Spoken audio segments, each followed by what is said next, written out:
ಓಂ ಚಿದಂಬರ ಮಠಾಧೀಶಂ ಸಿದ್ಧಾರೂಢ ಯತೀಶ್ವರಂ ಶಿಷ್ಯಪ್ರಶಿಷ್ಯರೂಪೇಣ ಬೋಧಕಂ ಗುರುಮಾಶ್ರಯೇ ಯದಂಘ್ರಿಕಮಲದ್ವಂದ್ವಂ ತಾಪತ್ರಯನಿವಾರಣಂ ಶಾಂತೈಕ್ಯಪದದಂ ದೇವಂ ಸಿದ್ಧಾರೂಢಮಹಂ ಭಜೆ ಸಿದ್ಧಾರೂಢಮಹಂ ಭಜೆ.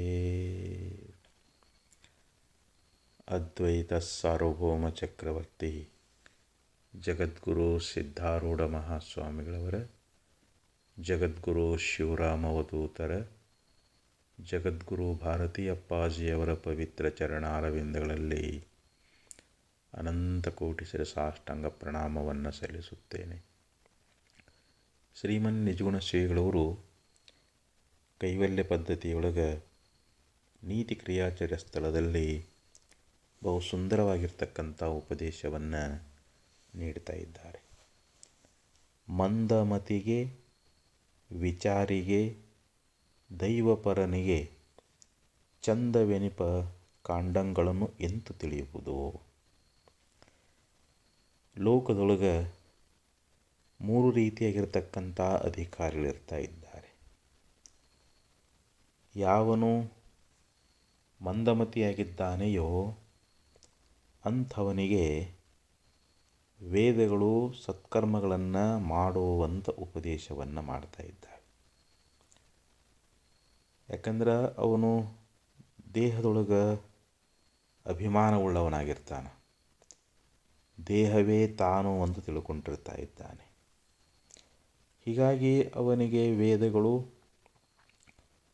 ಅನೇಕ ಒಂದು ಕರ್ಮಗಳ ಫಲಾಪೇಕ್ಷೆ ಉಳ್ಳವನಾಗಿ ಇಹಲೋಕದ ಭೋಗಗಳನ್ನಾಗಲಿ ಪರಲೋಕದ ಭೋಗಗಳನ್ನಾಗಲಿ ಅವುಗಳನ್ನು ಪಡ್ಕೊಳ್ಬೇಕು, ಅವುಗಳಿಂದ ನಾನು ಸುಖಿಯಾಗಬೇಕು ಅಂಥೇಳಿ ಅವನು ಇಚ್ಛಾ ಉಳ್ಳವನಾಗಿದ್ದ ಅಂತಂದರೆ ನೀನು ಕರ್ಮಗಳನ್ನು ಮಾಡು, ನಿನಗೆ ಸತ್ಕರ್ಮಗಳಿಂದ ಫಲ ಅನ್ನುವಂಥದ್ದು ಪ್ರಾಪ್ತಿಯಾಗ್ತದೆ, ಅದರಿಂದ ನೀನು ಸುಖವಾಗಿರ್ತಿ ಅನ್ನುವಂಥ ಮಾತನ್ನು ಇಲ್ಲಿ ನಮಗೆ ವೇದಗಳು ಮಂದಮತಿಯಾಗಿರ್ತಕ್ಕಂಥ ಅಜ್ಞಾನಿ ಪುರುಷನನ್ನು ಕುರಿತು ಕರ್ಮಗಳನ್ನು ಬೋಧ ಮಾಡ್ತದೆ.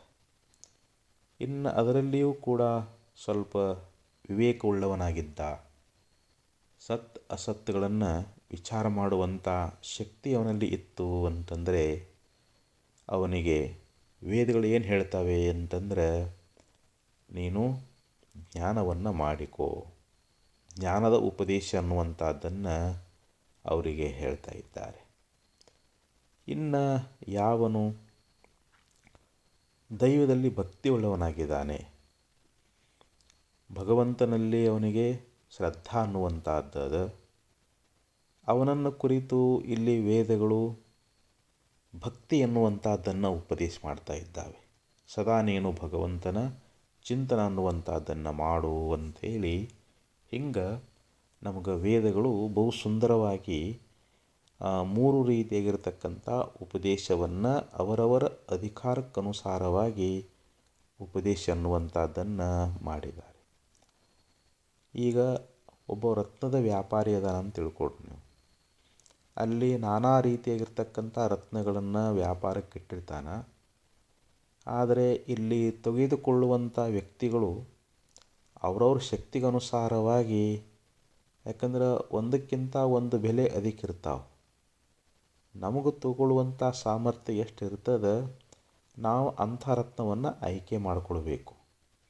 ಆ ಹಣವನ್ನು ಕೊಟ್ಟು ಆ ರತ್ನವನ್ನು ನಾವು ಖರೀದಿ ಮಾಡಬೇಕಾಗ್ತದೆ. ಹಂಗೆ ಇಲ್ಲಿಯೂ ಕೂಡ ಒಂದು ಕರ್ಮ, ಭಕ್ತಿ, ಜ್ಞಾನ ಅಂಥೇಳಿ ಮೂರನ್ನೂ ವೇದಗಳಲ್ಲಿ ಉಪದೇಶ ಮಾಡ್ಕೊಂಡು ಬಂದಾರ. ಇಲ್ಲಿ ನಮ್ಮ ಅಧಿಕಾರ ಅನ್ನುವಂಥದ್ದು ಯಾವುದೊಳಗದೋ ಅದನ್ನು ನಾವಿಲ್ಲಿ ಆಯ್ಕೆ ಮಾಡಿಕೊಳ್ಬೇಕು ಅಂತ ಅಭಿಪ್ರಾಯ. ಇಲ್ಲಿ ಕರ್ಮ ಜ್ಞಾನ ಉಪಾಸನೆಗಳನ್ನು ಹೇಳಿದಾರ. ಆದರೆ ನಾವು ನಮ್ಮ ಅಧಿಕಾರ ಏನದ, ನಮ್ಗೆ ಕರ್ಮಗಳನ್ನು ಮಾಡಬೇಕನ್ನುವಂಥ ಇಚ್ಛಾ ಅದು, ಅಥವಾ ಉಪಾಸನೆಯನ್ನು ಮಾಡಿ ಅಂತಃಕರಣ ಶುದ್ಧಿ ಮಾಡ್ಕೊಳ್ಬೇಕನ್ನುವಂಥ ಇಚ್ಛಾ ಇದೆಯೋ, ಅಥವಾ ನಾವು ಜ್ಞಾನಕ್ಕೆ ಅಧಿಕಾರಿಗಳಿದ್ದರೆ ನಾವು ಜ್ಞಾನವನ್ನು ಆಯ್ಕೆ ಮಾಡ್ಕೊಳ್ಬೇಕಾಗೈತಿ. ಅಂತೂ ಇದು ನಮಗೆ ಬಿಟ್ಟು ಕೊಟ್ಟಿದ್ದಿದು. ಅದಕ್ಕೆ ಇಲ್ಲಿ ಇವತ್ತಿನ ಒಂದು ಪದ್ಯದೊಳಗೆ ಕಾಂಡತ್ರಯಗಳ ವಿಚಾರ ಅನ್ನುವಂಥದ್ದನ್ನು ಬಹು ಸುಂದರವಾಗಿ ನಿಜಗುಣಶ್ರೀಗಳವರು ನಮಗೆ ಉಪದೇಶ ಅನ್ನುವಂಥದ್ದನ್ನು ಮಾಡ್ತಾ ಇದ್ದಾರೆ. ಅದಕ್ಕೆ ಒಂದೇ ನುಡಿಗಳು ಹೇಳ್ತಾ ಇದ್ದಾರೆ. ದೇಹಾಭಿಮಾನವೆರಸಿ ಕೃತ್ಯ ನಿಚಯವನ್ನು ಊಹಿಸಿ ಮಾಡಿಯವರ ಫಲಗಳನ್ನು ಸಾಹಸಿಯಾಗಿ ಭೋಗಿಪ ಕರ್ತೃತಾನೆಂಬ ಮೋಹವೇ ಭವಬೀಜಬಹುದಿದು ಕರ್ಮಕಾಂಡ ಅಂತ ಹೇಳಿದರು. ಇಲ್ಲಿ ಕರ್ಮಕಾಂಡ ಅಂತಂದರೆ ಯಾವುದು, ಅದರ ವರ್ಣನೆ ಎನ್ನುವಂಥದ್ದನ್ನು ಈ ಮೊದಲನೇ ನುಡಿಯೊಳಗೆ ಶ್ರೀಮನ್ ನಿಜಗುಣಶ್ರೀಗಳವರು ಉಪದೇಶ ಅನ್ನುವಂಥದ್ದನ್ನು ಮಾಡ್ತಾರೆ. ಸ್ವರ್ಗಕಾಮೋ ಅಗ್ನಿಹೋತ್ರಂ ಜಿಹುಯಾತ್ ಅಂಥೇಳಿ ವೇದದಲ್ಲಿ ಒಂದು ವಾಕ್ಯ ಅನ್ನುವಂಥದ್ದು ಬರ್ತದೆ. ಯಾವನು ಸ್ವರ್ಗಕಾಮನೆ ಉಳ್ಳವನಾಗಿದ್ದಾನೆಯೋ ಅವನು ನಿತ್ಯದಲ್ಲಿ ಅಗ್ನಿಹೋತ್ರ ಕರ್ಮಗಳನ್ನು ಮಾಡಬೇಕು ಅಂತ ವೇದ ವಿಧಾನ ಮಾಡ್ತದೆ. ಈಗ ಒಬ್ಬವ ದೇಹದೊಳಗೆ ಅಭಿಮಾನವುಳ್ಳವನದಾನ. ಯಾಕಂದರೆ ಅಜ್ಞಾನದಿಂದ ತನ್ನ ಸ್ವರೂಪವನ್ನು ಮರೆತಾನ, ದೇಹವೇ ತಾನು ಅಂತ ತಿಳ್ಕೊಂಡಾನ. ಆ ದೇಹಾಭಿಮಾನವುಳ್ಳವನು ಏನು ಮಾಡ್ತಾನ, ತನ್ನ ವರ್ಣಕ್ಕನುಸಾರವಾಗಿ, ತನ್ನ ಆಶ್ರಮಕ್ಕನುಸಾರವಾಗಿ ಆ ಅಭಿಮಾನದಿಂದ ಕೂಡಿಕೊಂಡು ಅಲ್ಲಿ ಅದಕ್ಕೆ ಸಂಬಂಧವಾಗಿರ್ತಕ್ಕಂಥ ಅನೇಕ ಪ್ರಕಾರವಾದ ಕರ್ಮಗಳನ್ನು ಅವನು ಆಚರಣೆ ಮಾಡ್ತಾ ಇದ್ದಾನೆ. ಅದಕ್ಕೆ ಈಶಾವಾಸ್ಯೋಪನಿಷತ್ನಲ್ಲಿಯೂ ಕೂಡ ಏನು ಹೇಳ್ಕೊಂಬರ್ತಾರ, ಕುರ್ವನ್ನೇವೇಹ ಕರ್ಮಾಣಿ ಜಿಜಿವಿಷಚ್ಛತಂ ಸಮಾಹ ಏವಂ ತ್ವಯಿ ನಾನೇತೆ ಸ್ತೋಸ್ತಿ ನ ಕರ್ಮ ಲಿಪ್ಯತೆ ನರೇ ಅಂತ ಒಂದು ಮಂತ್ರದಲ್ಲಿ ಹೇಳಿದರು. ಅಂದರೆ 100 ವರ್ಷಗಳ ಭಗವಂತ ನಮಗೇನು ಆಯುಷ್ಯ ಕೊಟ್ಟಾನ, ಆ 100 ವರ್ಷಗಳ ಪರ್ಯಂತರವಾಗಿ ನಾನು ಸತ್ಕರ್ಮಗಳನ್ನು ಆಚರಿಸ್ತಾನೇ ಇರಬೇಕು, ನಾನು ಕರ್ಮಗಳನ್ನು ಆಚರಿಸಬೇಕನ್ನುವಂಥ ಇಚ್ಛಾವುಳ್ಳವನಾಗಬೇಕಂತ. ನ ಕರ್ಮ ಲಿಪ್ಯತೆ ನರೇ, ಇದನ್ನು ಬಿಟ್ಟರೆ ಅವನಿಗೆ ಬೇರೆ ಮಾರ್ಗ ಅನ್ನುವಂಥದ್ದಿಲ್ಲ. ಅವನು ಉತ್ತಮವಾದ ಲೋಕಗಳನ್ನು ಪಡೀಲಿಕ್ಕೆ ಈ ಕರ್ಮವೇ ಸಾಧನವಾಗಿದೆ ಅಂಥೇಳಿ ಅಲ್ಲಿ ಮಂದವಾಗಿರ್ತಕ್ಕಂಥ ಅಧಿಕಾರಿಯನ್ನು ಕುರಿತು ಕರ್ಮಗಳ ಬೋಧನೆ ಎನ್ನುವಂಥದ್ದನ್ನು ಮಾಡಿದ್ದಾರೆ. ಗೀತೆಯಲ್ಲಿಯೂ ಕೂಡ ಪರಮಾತ್ಮ ಏನು ಹೇಳಿದ, ಕುರ್ವನ್ನೇವೇಹ ಕರ್ಮಾಣಿ, ಭಗವಂತನು ಕೂಡ ಹೇಳ್ತಾ ಇದ್ದಾನೆ, ನೀನು ಕರ್ಮಗಳನ್ನು ಮಾಡು, ಮಾ ಕರ್ಮ ಫಲ ಹೇತುರ್ಭು ಮಾತೆ ಸಂಗೋಸ್ತ ಕರ್ಮಣಿ ಅಂತ ಹೇಳಿದ. ಅಂದರೆ ನೀನು ಕರ್ಮಗಳನ್ನು ಮಾಡು, ಆದರೆ ಕರ್ಮದ ಫಲದಲ್ಲಿ ಆಸಕ್ತಿ ಉಳ್ಳವನಾಗಬೇಡ ಅಂತ ಭಗವಂತನು ಕೂಡ ಉಪದೇಶ ಮಾಡಿಕೊಂಡು ಬರ್ತಾ ಇದ್ದಾನೆ. ಕರ್ಮಣ್ಣೇ ವಾಧಿಕಾರಸ್ತೆ ಮಾ ಫಲೇಸು ಕದಾಚನ. ಅಂದರೆ ನಿನಗೆ ಕರ್ಮವನ್ನು ಮಾಡೋದ್ರಲ್ಲಿ ಅಧಿಕಾರ ಅದ, ಆದರೆ ಕರ್ಮದ ಫಲಾಪೇಕ್ಷೆ ಉಳ್ಳವನಾಗಬೇಡ. ಯಾಕಂದರೆ ಕರ್ಮವನ್ನು ನೀನು ನಿಷ್ಕಾಮವಾಗಿ ಮಾಡಿದಿ ಅಂತಂದರೆ ನಿನ್ನ ಅಂತಃಕರಣ ಶುದ್ಧ ಆಗ್ತದೆ.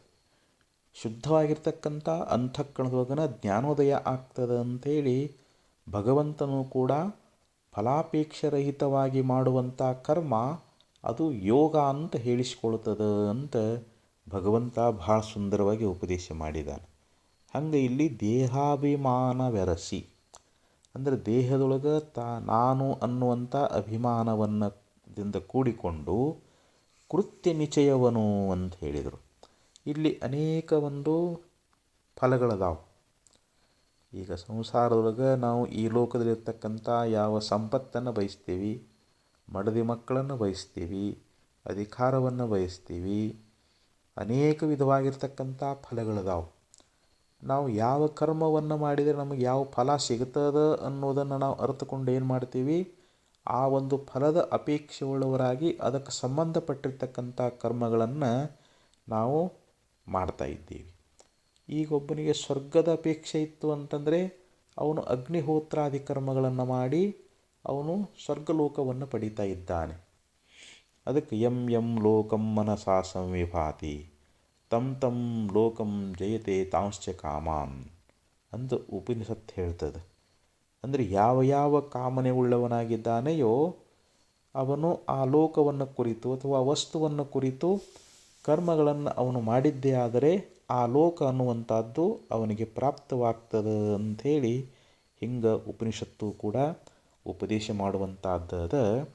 ಕೃತ್ಯ ನಿಶ್ಚಯವನು ಅಂತಂದ್ರೇನು, ವೇದ ವಿಹಿತವಾಗಿರ್ತಕ್ಕಂಥ ಯಾವ ಕರ್ಮಗಳದಾವಲ್ಲ ಅವುಗಳ ಒಂದು ಸಮೂಹ ಅನ್ನುವಂಥದ್ದನ್ನು ಇಲ್ಲಿ ಊಹಿಸಿ ಮಾಡಿ ಅವರ ಫಲಗಳನ್ನು ಇಲ್ಲಿ ಆ ವೇದಗಳಲ್ಲಿ ಹೇಳಿರ್ತಕ್ಕಂಥ ಕರ್ಮಗಳನ್ನು ನಾವು ಕಲ್ಪಿಸಿಕೊಂಡು, ನನಗೆ ಈ ಫಲ ಬೇಕಾಗ್ಯದ, ನಾನು ಈ ಕರ್ಮವನ್ನು ಮಾಡಬೇಕು ಅಂಥೇಳಿ ಆ ಕರ್ಮಗಳ ಒಂದು ಫಲವನ್ನು ಅಪೇಕ್ಷೆ ಇಟ್ಟುಕೊಂಡು, ಯಾಕಂದರೆ ನಮಗೆ ಆ ಕರ್ಮದ ಫಲಾಪೇಕ್ಷೆ ಇತ್ತು ಅಂತಂದರೆ ಆ ಕರ್ಮಗಳನ್ನು ನಾವು ಮಾಡ್ತೀವಿ. ಸಾಹಸಿಯಾಗಿ ಅಂದರೆ ಆ ಕರ್ಮದ ಫಲವನ್ನು ಪಡೀಲಿಕ್ಕೆ ಅವನು ಸಾಕಷ್ಟು ಪ್ರಯತ್ನವನ್ನು ಮಾಡ್ತಾ ಇದ್ದಾನೆ, ಪ್ರಯತ್ನಶೀಲನಾಗ್ತಾ ಇದ್ದಾನೆ. ಭೋಗಿಪ ಕರ್ತೃತಾನೆಂಬ ಅಂದರೆ ಆ ಮಾಡುವಂಥ ಯಾವ ಕರ್ಮಗಳ ಫಲ ಅನ್ನುವಂಥದ್ದೇನದಲ್ಲ, ಈ ಕರ್ಮಗಳನ್ನು ನಾನೇ ಮಾಡಿದ್ದೀನಿ, ಇದರ ಫಲವನ್ನು ನಾನೇ ಅನುಭವಿಸ್ತೀನಿ ಅನ್ನುವಂಥ ಯಾವ ಒಂದು ಮೋಹ ಅನ್ನುವಂಥದ್ದೇನದ ಇದೇ ಭವಬೀಜಬಹುದು. ಆ ಕರ್ಮಗಳ ಮೇಲಿರ್ತಕ್ಕಂಥ ಒಂದು ಪ್ರೇಮ ಅನ್ನುವಂಥದ್ದೇನದ ಇದು ಜನ್ಮ ಮರಣಕ್ಕೆ ಇದು ಕಾರಣವಾಗಿರ್ತಕ್ಕಂಥದ್ದು. ಇದು ಕರ್ಮಕಾಂಡ ಅಂತ ಹೇಳಿಸ್ಕೊಳ್ತದೆ ಅಂಥೇಳಿ ಶ್ರೀಮನ್ ನಿಜಗುಣ ಶ್ರೀಗಳವರು ಬಹು ಸುಂದರವಾಗಿ ನಮಗೆ ಉಪದೇಶ ಅನ್ನುವಂಥದ್ದನ್ನು ಮಾಡ್ತಾ ಇದ್ದಾರೆ. ಅಂದರೆ ಈ ಕರ್ಮಗಳು ಒಂದು ನಮಗೆ ದೇಹದೊಳಗೆ ಅಥವಾ ದೇಹಕ್ಕೆ ಸಂಬಂಧಪಟ್ಟಿರ್ತಕ್ಕಂಥ ಯಾವ ವರ್ಣಾಶ್ರಮಗಳಲ್ಲಿ ಅಭಿಮಾನ ಅನ್ನುವಂಥದ್ದು ಇದ್ರೆ ನಡೀತಾ ಹೊರತು ಅಭಿಮಾನ ಇರಲಿಲ್ಲ ಅಂತಂದ್ರೆ ಕರ್ಮಗಳು ನಡೆಯುವುದಿಲ್ಲ. ಅದಕ್ಕೆ ಈ ಕರ್ಮಕಾಂಡವನ್ನು ನಾವು ಯಾರಿಗೆ ಹೇಳಿದ್ದಾರೆ ಅಂತಂದರೆ, ಕರ್ಮವೆಂಬುದು ಮಂದಮತಿಯ ವಿಷಯವೇ, ನಿಜದ ಮರ್ಮವರಿದಾತಂಗೆ ದೊರಕೊಳ್ಳದು ಅಂತ ಶ್ರೀಮನ್ ನಿಜಗುಣೇಶ್ವರರು ಹೇಳ್ತಾ ಇದ್ದಾರೆ. ಯಾರು ದೇಹಾಭಿಮಾನದಿಂದ ಕೂಡಿಕೊಂಡು ಇಹಲೋಕದ ಪರಲೋಕದ ಭೋಗಗಳಲ್ಲಿ ಆಸಕ್ತರಾಗಿದ್ದಾರೆಯೋ ಅಂಥವರನ್ನು ಕುರಿತು ವೇದ ಅನ್ನುವಂಥದ್ದು ನೀನು ಕರ್ಮಗಳನ್ನು ಆಚರಣೆ ಮಾಡುವಂಥವನಾಗು ಅಂತ ಅವರಿಗೆ ವಿಧಾನ ಮಾಡ್ತದೆ. ಅದಕ್ಕೆ ನಾವು ಆ ಕರ್ಮಗಳನ್ನು ಸರಿಯಾಗಿ ಆಚರಣೆ ಮಾಡಿದ್ದೀವಿ ಅಂತಂದರೆ ಆ ಕರ್ಮಗಳು ನಮಗೆ ಅಂತಃಕರಣ ಶುದ್ಧಿ ದ್ವಾರ ನಮಗೆ ಮುಂದೆ ಜ್ಞಾನಕ್ಕೆ ಅವು ಸಾಧನೆಗಳಾಗ್ತಾ ಇದ್ದಾವೆ. ನಾವು ಕರ್ಮಗಳನ್ನು ಆಚರಣೆ ಮಾಡ್ತಾ ಮಾಡ್ತಾ ನಮ್ಮಲ್ಲಿರ್ತಕ್ಕಂಥ ಯಾವ ಪಾಪ ಕರ್ಮಗಳು ನಶಿಸಿ ಹೋಗ್ತಾ ಇದ್ದಾವೆ, ನಮ್ಮ ಅಂತಃಕರಣ ಪರಿಪಕ್ವ ಆಗ್ತದೆ. ಅದಕ್ಕೆ ಇಲ್ಲಿ ನಾವು ಕರ್ಮಗಳನ್ನು ಆಚರಣೆ ಮಾಡಬೇಕು. ದೇಹಾಭಿಮಾನ ಉಳ್ಳಂಥ ಪುರುಷ ಮಾತ್ರ ಇಲ್ಲಿ ಕರ್ಮಗಳನ್ನು ಆಶ್ರಯಿಸಿ ಇಲ್ಲಿ ನರಕ ದುಃಖದಿಂದ ಅವ ಪಾರಾಗ್ತಾ ಇದ್ದಾನೆ. ಅವನಿಗೆ ಉತ್ಕೃಷ್ಟವಾಗಿರ್ತಕ್ಕಂಥ ಸ್ವರ್ಗಾದಿ ಲೋಕಗಳ ಒಂದು ಸುಖ ಅನ್ನುವಂಥದ್ದು ಅವನಿಗೆ ಪ್ರಾಪ್ತ ಆಗ್ತದೆ. ಅದಕ್ಕೆ ನಿಜಗುಣ ಶ್ರೀಗಳವರು ಇಲ್ಲಿ ಕರ್ಮಕಾಂಡವನ್ನು ಅಜ್ಞಾನಿಯಾಗಿರ್ತಕ್ಕಂಥ ಪುರುಷನನ್ನು ಕುರಿತು ಉಪದೇಶ ಮಾಡಿಕೊಂಡು ಬಂದರು ಅಂತ ಇಲ್ಲಿ ತಿಳಿಸ್ತಾ ಇದ್ದಾರೆ. ಇನ್ನು ಕರ್ಮಕಾಂಡದ ವಿಚಾರವನ್ನು ಹೇಳಿ ಜ್ಞಾನಕಾಂಡದ ಬಗ್ಗೆ ಶ್ರೀಮನ್ ನಿಜಗುಣ ಶ್ರೀಗಳವರು ಬಹು ಸುಂದರವಾಗಿ ನಿರೂಪಣೆ ಮಾಡ್ತಾರೆ. ಕರಣಾದಿಗಳು ತಮ್ಮ ವಿಷಯಗಳಲ್ಲಿ ಸಂಚರಿಸಿ ಕೋಟಲೆಗೊಳುತಿಹವಲ್ಲದೆ ಪರಿಭಾವಿಸಿದೊಡೆ ತಾನವಕ್ಕೆ ಸಾಕ್ಷಿಕನೆಂಬ ವಿವೇಕವೇ ಬಂಧರಹಿತ ಸುಜ್ಞಾನಕಾಂಡ ಅಂತ ಹೇಳಿದರು. ಇಲ್ಲಿ ಕರಣಾದಿಗಳು ಅಂದರೆ ಅಂತಃಕರಣ ಚತುಷ್ಟಯ, ಪಂಚಜ್ಞಾನೇಂದ್ರಿಯಗಳು ಮತ್ತು ಪಂಚಕರ್ಮೇಂದ್ರಿಯಗಳು ಇವೇನು ಮಾಡ್ತಾವು ಅಂತಂದರೆ ತಮ್ಮ ವಿಷಯಗಳಲ್ಲಿ ಅಂದರೆ ಶಬ್ದ ಸ್ಪರ್ಶಾದಿ ಅನೇಕ ವಿಷಯಗಳಲ್ಲಿ ಸಂಚಾರವನ್ನು ಮಾಡಿ ಕೋಟಲೆಗೊಳುತಿಹವಲ್ಲದೆ ಅಂದರೆ ಬಹಳಷ್ಟು ಕಷ್ಟವನ್ನು ಹೊಂದ್ತಾ ಇದ್ದಾವೆ ಅಂತ. ಪರಿಭಾವಿಸಿದೊಡೆ ಅಂದರೆ ನಾವು ವಿಚಾರ ಮಾಡಿ ನೋಡಿದ್ದಾದ್ರೆ ತಾನವಕ್ಕೆ ಸಾಕ್ಷಿಕನು, ತಾನು ಅಂದರೆ ಪ್ರತ್ಯೇಗಾತ್ಮ ಸ್ವರೂಪನಾಗಿರ್ತಕ್ಕಂಥ ತಾನು ಆ ಕರ್ಣಗಳಿಗೆ ಅವ ಸಾಕ್ಷಿ ಇದ್ದಾನೆ ಅಂತ ಅಭಿಪ್ರಾಯ. ಇಂಥ ಒಂದು ವರ ವಿವೇಕ ಅನ್ನುವಂಥದ್ದೇ ಇಲ್ಲಿ ಬಂಧನದಿಂದ ನಿವೃತ್ತಿಯನ್ನು ಮಾಡ್ತಕ್ಕಂಥ ಯಾವ ಸುಜ್ಞಾನಕಾಂಡ ಅಂತ ಹೇಳಿಸಿಕೊಳ್ತದೆ ಅಂಥೇಳಿ ಶ್ರೀಮನ್ನಿಜುಣಶೀಲರು ಈ ಪದ್ಯದಲ್ಲಿ ಹೇಳ್ತಾರೆ. ಇಲ್ಲಿ ವೇದಗಳಲ್ಲಿ ಒಂದು ಕರ್ಮಕಾಂಡ ಅಂತದ, ಒಂದು ಜ್ಞಾನಕಾಂಡ ಅಂತದ, ಇನ್ನೊಂದು ಉಪಾಸನ ಕಾಂಡ ಅಂತದ. ಆ ವೇದಗಳಲ್ಲಿ 3 ಭಾಗಗಳನ್ನು ನಾವು ಅವಲೋಕನ ಮಾಡ್ತಾ ಇದ್ದೀವಿ. ಹಾಗೆ ಇಲ್ಲಿ ಜ್ಞಾನಕಾಂಡ ಅನ್ನುವಂಥದ್ದು ಅಂದರೆ ಅನಂತ ಜನ್ಮಗಳಲ್ಲಿ ಯಾರು ನಿಷ್ಕಾಮ ಕರ್ಮೋಪಾಸನೆಯನ್ನು ಮಾಡಿ ತಮ್ಮ ಅಂತಃಕರಣವನ್ನು ಪರಿಶುದ್ಧ ಮಾಡಿಕೊಂಡಿದ್ದಾರೆಯೋ, ಯಾವಾತನಿಗೆ ವಿವೇಕ, ವೈರಾಗ್ಯ, ಶಮಾಷಣ್ಸಪ್ಪತ್ತಿ, ಮುಮುಕ್ಷತ್ವ ಅನ್ನುವಂಥದ್ದು ಪ್ರಾಪ್ತವಾಗಿದೆಯೋ ಅಂಥ ಅಧಿಕಾರಿಯಾಗಿರ್ತಕ್ಕಂಥ ಪುರುಷ ಅವನು ಮುಕ್ತಿಯನ್ನು ಪಡ್ಕೊಳ್ಬೇಕು ಅಂಥೇಳಿ ಜ್ಞಾನ ಸಂಪಾದನೆಗೋಸ್ಕರ ಗುರುವಿನ ಸನ್ನಿಧಾನಕ್ಕೆ ಬರ್ತಾನೆ. ಗುರುಗಳ ಸೇವಾದಿಗಳನ್ನು ಮಾಡ್ತಾನೆ. ಗುರುಗಳ ಕೃಪೆಗೆ ಅವನು ಪಾತ್ರನಾಗ್ತಾನೆ. ಸದ್ಗುರುಗಳು ಅವನಿಗೆ ಜ್ಞಾನವನ್ನು ಬೋಧ ಮಾಡ್ತಾರೆ. ನಮಗೆ ಸಾಮಾನ್ಯವಾದ ಜ್ಞಾನ ಅದು. ಯಾಕಂದರೆ ನಾವು ಅಜ್ಞಾನ ಕಾಲದೊಳಗೆ ದೇಹಾದಿಗಳಲ್ಲಿ ಆತ್ಮಭಾವನೆ ಉಳ್ಳವರಾಗಿರ್ತೀವಿ. ಪ್ರಪಂಚವೇ ಸತ್ಯ ಅಂತ ತಿಳ್ಕೊಂಡಿರ್ತೀವಿ. ನಮಗಿದರಿಂದ ದುಃಖ ಅನ್ನುವಂಥದ್ದಾಗ್ತದೆ. ಆದರೆ ಇಲ್ಲಿ ಮುಮುಕ್ಷವಾಗಿರ್ತಕ್ಕಂಥವನು ಘೋರ ಭವಮಾಲೆಗಳಿಗೆ ಮನದೊಳು ಆರಿಂದ ತೊಲಗುವುದೆಂದು ಚಾರು ಗುರುಪದವಿಡಿಯೇ ಮೊದಲ ಸಂಸಾರವೆನಗಿಲ್ಲವಾದುದು ಅಂತ ಶ್ರೀಮನ್ನಿಜುಣಶಿವರು ತಿಳಿಸಿದಂತೆ ಘೋರ ಭವಮಾಲೆಗಳಿಗೆ ಅನಂತ ಜನ್ಮಗಳನ್ನು ಎತ್ತುತ್ತಾ ಬಂದಿದ್ದಾನ. ಆ ಜನ್ಮಗಳಲ್ಲಿ ಅನಂತ ಬಾಧೆಗಳನ್ನು, ದುಃಖವನ್ನು ಅನುಭವಿಸಿದಾನ. ಈಗ ಅವನಿಗೆ ಪೂರ್ವಜನ್ಮದ ಒಂದು ಸುಕೃತ, ಒಂದು ಪುಣ್ಯದಿಂದ ಅವನಲ್ಲಿ ವಿವೇಕ ಅನ್ನುವಂಥದ್ದು ಉದಯ ಆಗ್ಯದ. ಅವ ಅಂತಾನ ಎಲ್ಲ ಸಂಸಾರಗಳು ವಿಷಯಗಳು ಎಲ್ಲ ದುಃಖ ರೂಪದಾವು, ಈ ದೇಹಾದಿಗಳೆಲ್ಲ ಅನಿತ್ಯದಾವು. ನಾನು ನಿತ್ಯವಾಗಿರ್ತಕ್ಕಂಥ ಸುಖದ ಪ್ರಾಪ್ತಿಯನ್ನು ಮಾಡಿಕೊಳ್ಬೇಕು ಅನ್ನುವಂಥ ಇಚ್ಛೆಯುಳ್ಳವನಾಗಿ ಅಂದರೆ ಮೋಕ್ಷಾಪೇಕ್ಷೆ ಉಳ್ಳವನಾಗಿ ಅವನು ಗುರುಗಳಿಂದ ತತ್ವಜ್ಞಾನವನ್ನು ಪಡ್ಕೊಳ್ಳಿಕ್ಕೆ ಯಾವ ಶ್ರವಣಾದಿಗಳಲ್ಲಿ ತೊಡಗಿದ್ದಾನೆ. ಸದ್ಗುರುಗಳು ಅವನಿಗೆ ಜ್ಞಾನವನ್ನು ಹೇಳಿಕೊಡ್ತಾ ಇದ್ದಾರೆ. ನೋಡಿ, ಇಲ್ಲಿ ಕರಣಗಳು ಅಂತಂದರೆ ಇಲ್ಲಿ ನಮ್ಮ ಮನಸ್ಸು, ಬುದ್ಧಿ, ಚಿತ್ತು, ಅಹಂಕಾರ ಅನ್ನುವಂಥ ಈ ಅಂತಃಕರಣ ಚತುಷ್ಟಯಗಳು. ಹಾಗೆ ಇಲ್ಲಿ ಶ್ರೋತ್ರ, ತ್ವಕ್, ನೇತ್ರ, ಜಿಹ್ವಾ, ಘ್ರಾಣ ಅನ್ನುವಂಥ ಈ ಪಂಚ ಜ್ಞಾನೇಂದ್ರಿಯಗಳು. ವಾಕ್ಪಾಣಿ ಪಾದ ಪಾಯುಪಸ್ಥ ಅನ್ನುವಂಥವು ಇವು ಪಂಚಕರ್ಮೇಂದ್ರಿಯಗಳು. ಇವು ಕರಣಗಳು ಅಂತ ಹೇಳಿಸಿಕೊಳ್ತಾ ಇದ್ದಾವೆ. ಇವು ಎಲ್ಲ ಏನಾಗಿದ್ದಾವೆ ಅಂತಂದರೆ ತಮ್ಮ ವಿಷಯಗಳಲ್ಲಿ ಇವು ಸಂಚಲನವನ್ನು ಮಾಡ್ತಾ ಇದ್ದಾವೆ, ತಮ್ಮ ವಿಷಯಗಳನ್ನು ಗ್ರಹಣ ಮಾಡ್ತಾ ಇದ್ದಾವೆ. ಈಗ ನೇತ್ರ ಅನ್ನುವಂಥದ್ದು ಹೊರಗಿನ ರೂಪವನ್ನು ಗ್ರಹಣ ಮಾಡ್ತದೆ. ನೇತ್ರಕ್ಕೆ ವಿಷಯ ಯಾವುದು ಅಂತಂದರೆ ರೂಪ. ಹಾಗೆ ನಮ್ಮ ಕಿವಿ ಎನ್ನುವಂಥದ್ದು ಅದ. ಆ ಕಿವಿ ಎನ್ನುವಂಥದ್ದು ಏನು ಮಾಡ್ತದೆ? ಹೊರಗಿನ ಶಬ್ದವನ್ನು ಗ್ರಹಣ ಮಾಡ್ತದೆ. ನಾಲಿಗೆ ಎನ್ನುವಂಥದ್ದು ಇದು ಹುಳಿಯದ, ಉಪ್ಪದ, ಖಾರದ ಅನ್ನುವಂಥದ್ದು ರಸಗ್ರಹಣವನ್ನು ಮಾಡ್ತದೆ. ಹಾಗೆ ಚರ್ಮ ಅನ್ನುವಂಥದ್ದು ಇದು ಮೃದುವಾದ ಅಥವಾ ಕಠಿಣ ಅದ ಅಂಥೇಳಿ ಸ್ಪರ್ಶಜ್ಞಾನವನ್ನು ಮಾಡಿಕೊಳ್ತದೆ. ಅಂದರೆ ಇಲ್ಲಿ ಶ್ರೋತ್ರ, ತ್ವಕ್, ನೇತ್ರ, ಜಿಹ್ವಾ, ಘ್ರಾಣ. ಘ್ರಾಣೇಂದ್ರಿಯ ಅನ್ನುವಂಥದ್ದು ಏನು ಮಾಡ್ತದೆ? ಇದು ಸುಗಂಧದ, ಇದು ದುರ್ಗಂಧದ ಅನ್ನುವಂಥ ವಿಷಯಗಳ ಜ್ಞಾನ ಮಾಡ್ಕೊಳ್ತದೆ. ಹಿಂಗೆ ಇವು ಜ್ಞಾನೇಂದ್ರಿಯಗಳಾದವು. ಇನ್ನು ಪಂಚ ಕರ್ಮೇಂದ್ರಿಯಗಳು ವಾಕ್ ಮಾತಾಡ್ತದೆ, ವಾಣಿ ಅನ್ನುವಂಥದ್ದು, ಪಾಣಿ ಅನ್ನುವಂಥದ್ದು ಪಾದಗಳು ಗಮನಾಗಮನ ಮಾಡ್ತವೆ. ಹಾಗೆ ಇಲ್ಲಿ ಪಾಣಿ ಅಂತಂದರೆ ಇಲ್ಲಿ ಕೈ ಅನ್ನುವಂಥದ್ದು ಕೊಡೋದು ತಗೊಳ್ಳೋದು ಮಾಡ್ತದೆ, ಪಾದ ಗಮನಾಗಮನ ಮಾಡ್ತದೆ. ಮತ್ತು ಪಾಯು ಉಪಸ್ಥ ಅಂತಂದರೆ ಅವು ಮಲಮೂತ್ರ ವಿಸರ್ಜನೆಗಳನ್ನು ಮಾಡುವಂಥವುಗಳು, ಇವು ಕರ್ಮೇಂದ್ರಿಯಗಳು ಅಂತ ಹೇಳಿಸ್ಕೊಳ್ತವೆ. ಇವು ತಮ್ಮ ವಿಷಯಗಳಲ್ಲಿ ಹೋಗ್ತಾ ಇದ್ದಾವೆ. ಹಾಗೆ ಇಲ್ಲಿ ಮನಸ್ಸನ್ನುವಂಥದ್ದು, ಮನಸ್ಸು ಯಾವಾಗಲೂ ವಿಷಯಗಳ ಚಿಂತನ ಅನ್ನುವಂಥದ್ದನ್ನು ಮಾಡ್ತದೆ. ಸಂಕಲ್ಪ ವಿಕಲ್ಪವಾನ್ ಮನಃ ಅಂತ ಹೇಳ್ತಾರೆ. ಮನಸ್ಸು ಸಂಕಲ್ಪಗಳಿಂದ ಕೂಡಿಕೊಂಡದು. ಬುದ್ಧಿ ನಿಶ್ಚಯ ಮಾಡ್ತದೆ. ಚಿತ್ ಅನ್ನುವಂಥದ್ದು ಏನು ಮಾಡ್ತದೆ ಅಂತಂದರೆ ಇಲ್ಲಿ ಯಾವಾಗಲೂ ಹಿಂದಿಂದ ಸ್ಮೃತಿ ಎನ್ನುವಂಥದ್ದನ್ನು ಮಾಡುವಂಥದ್ದಾಗ್ತದೆ, ಸ್ಮರಣ ಮಾಡ್ತದೆ. ಅಹಂಕಾರ ನಾನು ನಾನು ಅಂತ ಅಭಿಮಾನ ಮಾಡ್ತದೆ.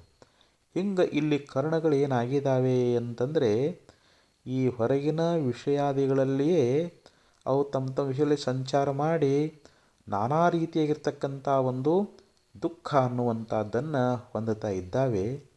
ಆದರೆ ಗುರುಗಳು ಹೇಳ್ತಾರೆ, ನೋಡಪ್ಪ, ಈ ಕರ್ಣಾದಿಗಳಿಗೆ ನೀನು ಭಿನ್ನ ಅದಿ, ಇವುಗಳನ್ನು ನೀನು ಅರಿಯುವಂಥವನಾಗಿದಿ, ಇವುಗಳ ಧರ್ಮಗಳೇನದಾವು ಅದನ್ನು ಕೂಡ ನೀ ಅರಿತಿ. ಆದ್ದರಿಂದ ಈ ಕರ್ಣಗಳು ನೀನಲ್ಲ, ಇವುಗಳಿಗೆ ಸಾಕ್ಷಿಯಾಗಿರ್ತಕ್ಕಂಥ ಕೇವಲ ಸ್ವಯಂ ಪ್ರಕಾಶ ಜ್ಞಾನರೂಪನಾಗಿರ್ತಕ್ಕಂಥ ಆತ್ಮನೇ ನೀನದಿ. ಇವುಗಳಿಗೆ ಸಾಕ್ಷಿಯಾದ್ದರಿಂದ ಇವುಗಳ ಧರ್ಮಗಳು ನಿನ್ನೊಳಗಿಲ್ಲ ಅಂಥೇಳಿ ನಮಗೆ ಮಹಾತ್ಮರು ಅದನ್ನು ಸರಿಯಾಗಿ ಉಪದೇಶ ಅನ್ನುವಂಥದ್ದನ್ನು ಮಾಡ್ತಾರೆ. ಪಶ್ಯನ್ ಶೃಣ್ವನ್ ಸ್ಪೃಶನ್ ಜಿಗ್ರನ್ ಅಶ್ನನ್ ಗಚ್ಚನ್ ರುಸನ್. ಅದಕ್ಕೆ ಗೀತೆಯಲ್ಲಿ ಪರಮಾತ್ಮ ಹೇಳ್ತಾನೆ. ಅಂದರೆ ಇಲ್ಲಿ ಯೋಗೀಶ್ವರನಾಗಿರ್ತಕ್ಕಂಥವನು ನೋಡ್ತಾ ಇರಲಿ ಅಥವಾ ಕೇಳ್ತಾ ಇರಲಿ, ಪಶ್ಯನ್ ಶೃಣ್ವನ್ ಜಿಗ್ರನ್ ಮೂಸಿ ನೋಡ್ತಾ ಇರಲಿ, ಅಸ್ನನ್ ಅಂದರೆ ಊಟ ಮಾಡ್ತಾ ಇರಲಿ, ಹೋಗ್ತಾ ಇರಲಿ, ಬರ್ತಾ ಇರಲಿ, ಎಲ್ಲ ಕ್ರಿಯೆಗಳು ಇಂದ್ರಿಯಾಣಿಂದ್ರಿಯಾರ್ಥೇಶು ವರ್ತಂತ ಇತಿ ಧಾರಯನ್. ಇಂದ್ರಿಯಗಳು ತಮ್ಮ ವಿಷಯಗಳಲ್ಲಿ ಸಂಚರಿಸ್ತಾ ಇದ್ದಾವೆ ಹೊರತು ಅವುಗಳಿಗೆ ನಾನು ಸಾಕ್ಷಿ ರೂಪನಿದ್ದೇನೆ ಅನ್ನುವಂಥ ಒಂದು ವಿವೇಕವನ್ನು ಜ್ಞಾನಿಯಾಗಿರ್ತಕ್ಕಂಥವನು ಹೊಂದಿರ್ತಾ ಇದ್ದಾನೆ. ಅದಕ್ಕೆ ಇಲ್ಲಿ ನಾವು ಈ ಕರ್ಣಾದಿಗಳಲ್ಲಿ ಅಭಿಮಾನವನ್ನು ಮಾಡಿಕೊಳ್ಳದೆ, ಅಂದರೆ ಅವುಗಳ ಧರ್ಮಗಳನ್ನು ಅವುಗಳಿಗೆ ಒಪ್ಪಿಸಿ ಇವು ನನ್ನ ಧರ್ಮವಲ್ಲ, ನಾನು ಸಾಕ್ಷಿಯಾಗಿದ್ದುಕೊಂಡು ಇವೆಲ್ಲವನ್ನು ಅರಿತಕ್ಕಂಥ ಆತ್ಮನೇ ನಾನಿದ್ದೇನೆ ಅನ್ನುವಂಥ ಈ ವಿಚಾರ ಅನ್ನುವಂಥದ್ದು ನಮ್ಮೊಳಗೆ ಉದಯವಾಯಿತು ಅಂತಂದರೆ ಇದು ನಮ್ಮ ಜನ್ಮ ಮರಣಗಳನ್ನು ದೂರ ಮಾಡ್ತದೆ. ನಾವೇನು ಹುಟ್ಟು ಸಾವುಗಳಿಗೆ ಒಳಗಾಗಿದ್ದೇವಲ್ಲ, ಈ ಜನ್ಮ ಮರಣಕ್ಕೆ ನಾವು ಒಳಗಾಗಿದ್ದೀವಿ. ಇದನ್ನು ದೂರ ಮಾಡುವಂಥದ್ದು ಯಾವುದು ಅಂತಂದರೆ ಇಲ್ಲಿ ಆತ್ಮಾನಾತ್ಮ ವಿಚಾರ ಅನ್ನುವಂಥದ್ದು. ಯಾವುದು ಆತ್ಮದ ಯಾವುದು ಅನಾತ್ಮದ ಅನ್ನೋದನ್ನು ನಾವು ವಿಂಗಡಿಸಿ ತಿಳ್ಕೊಳ್ಬೇಕದನ್ನು. ನಾವು ವಿವೇಕದಿಂದ ವಿಚಾರ ಮೂಲಕವಾಗಿ ಸದ್ಗುರುಗಳ ಉಪದೇಶಾನುಸಾರವಾಗಿ ನಾನು ಕೇವಲ ಪರಬ್ರಹ್ಮ ಸ್ವರೂಪನೇ ಇದ್ದೀನಿ, ನಾನು ಈ ಇಂದ್ರಿಯ ಸಮೂಹಗಳು ನಾನಲ್ಲ, ಈ ದೇಹ ಆಗಲಿ ಇಂದ್ರಿಯಗಳಾಗಲಿ ಅಂತಃಕರಣ ಆಗಲಿ ಇವುಗಳನ್ನು ಸಾಕ್ಷಿಯಾಗಿ ಇದ್ದುಕೊಂಡು ಇವುಗಳನ್ನು ಅರಿಯುವಂಥ ದ್ರಷ್ಟಾರೂಪನೇ ಆಗಿದ್ದೇನೆ ಹೊರತು ಈ ದೃಶ್ಯವಾಗಿರ್ತಕ್ಕಂಥ ಅನಾತ್ಮವಾಗಿರುವಂಥ ಈ ದೇಹಾದಿಗಳು ನಾನಲ್ಲ ಅನ್ನುವಂಥ ಈ ಒಂದು ವಿವೇಕವನ್ನು ನಾವು ಹೊಂದಿದ್ದೀವಿ ಅಂತಂದರೆ ನಮಗೆ ಬಂದಿರತಕ್ಕಂಥ ಜನ್ಮ ಮರಣಗಳು ದೂರ ಆಗ್ತವೆ. ನಾವು ಶ್ರೇಷ್ಠವಾಗಿರ್ತಕ್ಕಂಥ ಜ್ಞಾನವನ್ನು ಪ್ರಾಪ್ತಿ ಮಾಡಿಕೊಂಡು ನಾವು ಮುಕ್ತರಾಗ್ತಾ ಇದ್ದೀವಿ. ಹಿಂಗೆ ಜ್ಞಾನಕಾಂಡ ಅನ್ನುವಂಥದ್ದು ನಮಗೆ ಕೇವಲ ಮೋಕ್ಷವನ್ನೇ ನಮಗೆ ತಂದು ಕೊಡ್ತದೆ. ಆ ಜ್ಞಾನವನ್ನು ನಾವು ಸಂಪಾದನೆ ಮಾಡಿದ್ದೀವಿ ಅಂತಂದರೆ ನಾವು ಇಲ್ಲೇ ಮುಕ್ತರಾಗಿ ಬಿಡ್ತಾ ಇದ್ದೀವಿ. ಅದಕ್ಕಿಲ್ಲಿ ಶ್ರೇಷ್ಠವಾಗಿರ್ತಕ್ಕಂಥ ಪುರುಷಾರ್ಥ ಯಾವುದು ಅಂತಂದರೆ ಮೋಕ್ಷ. ಅಂಥ ಮೋಕ್ಷವನ್ನು ನಾವು ಹೊಂದಬೇಕಾಗಿತ್ತು ಅಂತಂದರೆ ಇಲ್ಲಿ ನಾವು ಜ್ಞಾನವನ್ನೇ ಆಶ್ರಯ ಮಾಡಬೇಕು ಅಂತ ಹೇಳ್ತಾ ಇದ್ದಾರೆ. ಅದಕ್ಕೆ ತೋರದಯ್ಯ ಸುಖ ತೋರದಯ್ಯ ಬೇರೆ ಬೇರೆ ಭಾವಿಸಿ ಬ್ರಹ್ಮಜ್ಞಾನ ಹೊಂದಿಲ್ಲದವಗೆ ಅಂತ ಹೇಳಿದರು. ನಾವು ಬೇರೆ ಬೇರೆ ಏನೋ ತಿಳ್ಕೊಂಡ್ರೂ ಕೂಡ ನಾವು ಎಷ್ಟೇ ಯಜ್ಞ ಯಾಗ ಮಾಡಲಿ ತಪಸ್ಸು ಮಾಡಲಿ ನಾವು ಏನೋ ಮಾಡೇವಂದ್ರೂ ಲೋಕದೊಳಗೆ ಭಾಳ ಕೀರ್ತಿವಂತ ಅಂಥೇಳಿ ನಾವೇನೋ ಒಂದು ಹೊಗಳಿಸ್ಕೊಂಡೇವಂದ್ರೂ ಕೂಡ ನಮಗೆ ಸುಖ ಆಗೋದಿಲ್ಲ ಅಂತಾರೆ. ನಮಗೆ ನಿತ್ಯ ಸುಖ ಹೊಂದಬೇಕಾಗ್ಯದ, ನಮಗೆ ಆತ್ಮ ಸುಖ ಆಗಬೇಕಾಗ್ಯದ. ಆ ಸುಖ ಅದು ನಮ್ಮ ಸ್ವರೂಪಭೂತವಾಗಿರ್ತಕ್ಕಂಥದ್ದು. ನಾವು ಸುಖ ಸ್ವರೂಪರೇ ಇದ್ದೀವಿ. ಅಂದರೆ ಇಲ್ಲಿ ಆತ್ಮಾನಾತ್ಮ ವಿವೇಕ ಮಾಡುವುದರಿಂದ ನಮಗೆ ಸ್ವರೂಪದ ಸಾಕ್ಷಾತ್ಕಾರ ಅನ್ನುವಂಥದ್ದಾಗ್ತದೆ. ಆತ್ಮವಿತ್ ಶೋಕಂ ತರತಿ. ಯಾವನು ಆತ್ಮವನ್ನು ತಿಳ್ಕೊಂಡಿದ್ದಾನೋ ಅವನು ಈ ಶೋಕ ಸಾಗರದಿಂದ ಅವನು ದಾಟ್ತಾ ಇದ್ದಾನೆ ಅಂತ. ಈ ದುಃಖವನ್ನು ಕಳ್ಕೊಂಡು ಅವನು ಮುಕ್ತನಾಗಬೇಕಾಗಿತ್ತು ಅಂತಂದರೆ ಅವನಿಗೆ ಯಥಾರ್ಥವಾಗಿರ್ತಕ್ಕಂಥ ಜೀವ ಪರಮಾತ್ಮರ ಏಕತ್ವ ಜ್ಞಾನವನ್ನು ಪ್ರಾಪ್ತ ಮಾಡಿಕೊಳ್ಳಬೇಕು. ಜೀವ ಪರಮಾತ್ಮರ ಏಕತ್ವ ಜ್ಞಾನ ಇಲ್ಲದೆ ನಾವು ಏನ ಸಾಧನ ಮಾಡೇವಂದ್ರೂ ಕೂಡ ನಮಗೆ ಜ್ಞಾನ ಆಗಂಗಿಲ್ಲ, ನಾವು ಮುಕ್ತರಾಗೋದಿಲ್ಲ. ಅದಕ್ಕೆ ಇಲ್ಲಿ ಆ ತತ್ವಜ್ಞಾನವನ್ನು ನಾವು ಪ್ರಾಪ್ತ ಮಾಡಿಕೊಳ್ಳುವಂಥದ್ದೇನದ, ಇದು ಬಹಳ ಶ್ರೇಷ್ಠವಾಗಿರತಕ್ಕಂಥದ್ದು. ಆತ್ಮಲಾಭಾತ್ ಪರಂಲಾಭೋ ನ ವಿದ್ಯತೆ ಅಂತ ಹೇಳ್ತಾರೆ. ಆತ್ಮಲಾಭವನ್ನು ಮಾಡಿಕೊಳ್ಳೋದಕ್ಕಿಂತಲೂ ಹೆಚ್ಚಿನ ಲಾಭ ಅನ್ನುವಂಥದ್ದು ಈ ಲೋಕದೊಳಗೆ ಅದೇನು ಅಂತ ಕೇಳ್ತಾರೆ. ನಾವೇನು ಆತ್ಮಲಾಭವನ್ನು ಮಾಡಿಕೊಳ್ತೇವಲ್ಲ, ಆತ್ಮ ಸಾಕ್ಷಾತ್ಕಾರ ಮಾಡಿಕೊಳ್ತೇವಲ್ಲ, ಇದೇ ಮಿಗಿಲಾಗಿರ್ತಕ್ಕಂಥದ್ದು. ಭೂಮಿ ನಿನ್ನದಲ್ಲ, ಹೇಮ ನಿನ್ನದಲ್ಲ, ಕಾಮಿನೊಳಲ್ಲ, ಅದು ಜಗಕ್ಕಿಕ್ಕಿದ ವಿಧಿ. ನಿನ್ನೊಡವೆ ಎಂಬುದು ಜ್ಞಾನರತ್ನ. ಅಂತಪ್ಪ ಜ್ಞಾನರತ್ನವ ಕೆಡಗುಡದೆ ನಿನ್ನೊಳಗೆ ನೀ ಅಲಂಕರಿಸಿಯಾದೊಡೆ ನಿನ್ನಿಂದ ಸಿರಿವಂತರಿಲ್ಲ ಕಾಣ ಮನವೇ ಅಂಥೇಳಿ ಅಲ್ಲಮಪುರದೇವರು ಉಪದೇಶ ಮಾಡಿದಂತೆ ಈ ಯಾವ ಭೂಮಿಯಾಗಲಿ, ಹೆಂಡತಿಯಾಗಲಿ, ಬಂಗಾರ ಆಗಲಿ ಇದು ಯಾವುದು ನಿನ್ನದಲ್ಲ ಅಂತ ಹೇಳ್ತಾರೆ. ಪರಮಾತ್ಮ ಒಡ್ಡಿದಂಥ ಇದು ಪ್ರಲೋಭನೆ ಅಂತ ಹೇಳಿದರು. ಆದರೆ ನಮ್ಮ ನಿಜವಾದ ಒಡವೆ ಯಾವುದು ಅಂತಂದರೆ ಜ್ಞಾನ. ಅಂಥ ಜ್ಞಾನ ಅನ್ನುವಂಥ ರತ್ನವನ್ನು ನಾವಿಲ್ಲಿ ಕಳ್ಕೊಳ್ಬಾರದು. ಕಾಮ ಕ್ರೋಧಾದಿಗಳಿಗೆ ವಶಗತರಾಗಿ ನಮ್ಮ ಸ್ವರೂಪವನ್ನು ನಾವು ಮರ್ತೀವಿ ಅಂತಂದರೆ ಅದರಿಂದ ಅನರ್ಥವನ್ನೇ ಹೊಂತೀವಿ. ಅದಕ್ಕೆ ನಾವು ಸದ್ಗುರುಗಳಿಂದ, ಸಚ್ಚಾಸ್ತ್ರಗಳಿಂದ ಅಂಥ ಶ್ರೇಷ್ಠವಾಗಿರ್ತಕ್ಕಂಥ ಜ್ಞಾನರತ್ನವನ್ನು ನಾವು ಸಂಪಾದನೆ ಮಾಡಿಕೊಳ್ಬೇಕು. ಇಲ್ಲಿ ನಮ್ಮ ಸ್ವರೂಪದ ಸಾಕ್ಷಾತ್ಕಾರ ಆಗಬೇಕಂತಾರೆ. ಆ ಸ್ವರೂಪದೊಳಗೆ ನಮ್ಮ ವೃತ್ತಿ ಎನ್ನುವಂಥದ್ದು ನಿಲ್ಲಬೇಕು. ನಮ್ಮ ವೃತ್ತಿ ಬ್ರಹ್ಮಾಕಾರ ಮಾಡಿಕೊಳ್ಬೇಕು. ನಾನು ಅಹಂ ಬ್ರಹ್ಮಾಸ್ಮಿ ಎನ್ನುವಂಥ ಯಥಾರ್ಥ ಜ್ಞಾನೋದಯ ಆಯಿತು ಅಂತಂದರೆ ನಾವು ಜನ್ಮಾಂತರದಲ್ಲಿ ಮಾಡಿಕೊಂಡು ಬಂದಿರತಕ್ಕಂಥ ಸಕಲ ಪಾಪಗಳಿಂದ ನಾವು ಮುಕ್ತರಾಗ್ತಾ ಇದ್ದೀವಿ. ಅದಕ್ಕೆ ನಾವು ಪಂಚಕೋಶಗಳನ್ನು ವಿಚಾರ ಮಾಡಬೇಕು. ಅನ್ನಮಯ ಕೋಶ, ಪ್ರಾಣಮಯ ಕೋಶ, ಮನೋಮಯ ಕೋಶ, ವಿಜ್ಞಾನಮಯ ಕೋಶ, ಆನಂದಮಯ ಕೋಶ ಅಂತ 5 ಕೋಶಗಳದಾವು. ಅಂದರೆ ಈ ಅನ್ನಮಯ ಕೋಶ ಅಂದ್ರೆ ಸ್ಥೂಲ ಶರೀರ ಅನ್ನುವಂಥದ್ದು, ಮನೋಮಯ ಕೋಶ ಅಂದ್ರೆ ಮನಸ್ಸು, ವಿಜ್ಞಾನಮಯ ಕೋಶ ಅಂದ್ರೆ ಬುದ್ಧಿ ಅನ್ನುವಂಥದ್ದು. ಹಾಗೆ ಆನಂದಮಯ ಕೋಶ ಅಂತಂದರೆ ನಮಗೆ ಗಾಢ ನಿದ್ರೆಗಳು ತೋರ್ತಕ್ಕಂಥ ಯಾವ ಒಂದು ಸುಸುಪ್ತಿ ವ್ಯವಸ್ಥೆಯಲ್ಲಿ ತೋರುವಂಥ ಆನಂದ ಅನ್ನುವಂಥದ್ದು. ಇವುಗಳಿಗೆ ವಿಲಕ್ಷಣ ಸಾಕ್ಷಿಯಾಗಿರ್ತಕ್ಕಂಥ ಪ್ರತ್ಯೇಕಾತ್ಮ ಪರಬ್ರಹ್ಮ ಸ್ವರೂಪನೇ ನಾನಿದ್ದೇನೆ ಅನ್ನುವಂಥ ಜ್ಞಾನೋದಯ ನಮಗಾಯಿತು ಅಂತಂದರೆ ಆ ಜ್ಞಾನದಿಂದ ನಾವು ಮುಕ್ತರಾಗ್ತಾ ಇದ್ದೀವಿ ಅಂಥೇಳಿ ಇಲ್ಲಿ ಜ್ಞಾನಕಾಂಡದ ವಿಚಾರವನ್ನು ಉತ್ತಮ ಅಧಿಕಾರಿಯನ್ನು ಕುರಿತು ಉಪದೇಶ ಅನ್ನುವಂಥದ್ದನ್ನು ಮಾಡಿದ್ದಾರೆ. ಇನ್ನು ಉಪಾಸನಾ ಕಾಂಡದ ವಿಚಾರವನ್ನು ಶ್ರೀಮನ್ನಿಜುಣಸಿಗಳವರು ಬಹು ಸುಂದರವಾಗಿ ನಮಗೆ ಉಪದೇಶವನ್ನು ಮಾಡ್ತಾ ಇದ್ದಾರೆ.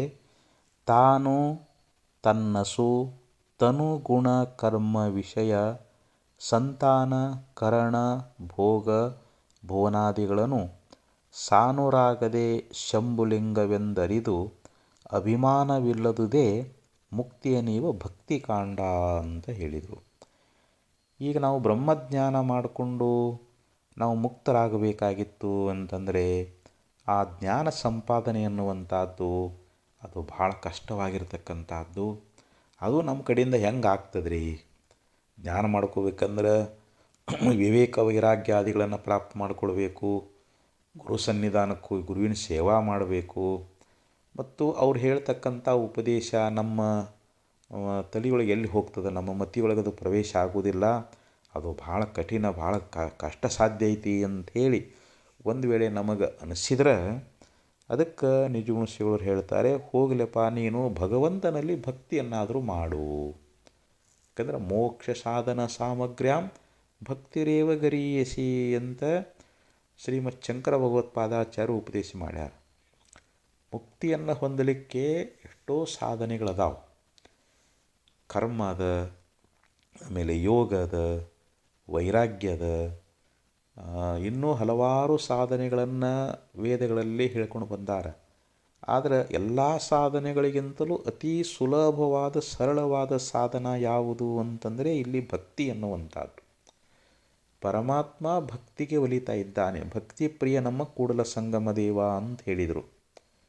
ಭಕ್ತಿ ಎನ್ನುವಂಥದ್ದು ಏನು ಮಾಡ್ತದೆ, ನಮಗೆ ಭಗವಂತನ ಪ್ರಾಪ್ತಿಗೆ ಸಾಧನ ಆಗ್ಯದ. ಅಲಂ ವ್ರತೈ ಅಲಂ ಜ್ಞಾನೈ ಭಾಗವತದಲ್ಲಿ ಒಂದು ಶ್ಲೋಕದಲ್ಲಿ ಹೇಳ್ತಾ ಇದ್ದಾರೆ. ನೀನು ಅನೇಕ ವ್ರತಗಳನ್ನು ಮಾಡುವುದು ಬೇಡ. ಅಲಂ ಯೋಗೈ, ನೀ ಯೋಗಗಳನ್ನು ಮಾಡುವುದು ಬೇಡ. ಅಲಮ್ಮಖೈ, ಯಜ್ಞಗಳನ್ನು ಮಾಡುವುದು ಬೇಡ. ಅಲಂ ಜ್ಞಾನ ಕಥಾಲಾಪೈ, ಜ್ಞಾನದ ವಿಚಾರಗಳನ್ನು ಮಾಡುವುದು ಕೂಡ ಬೇಡ.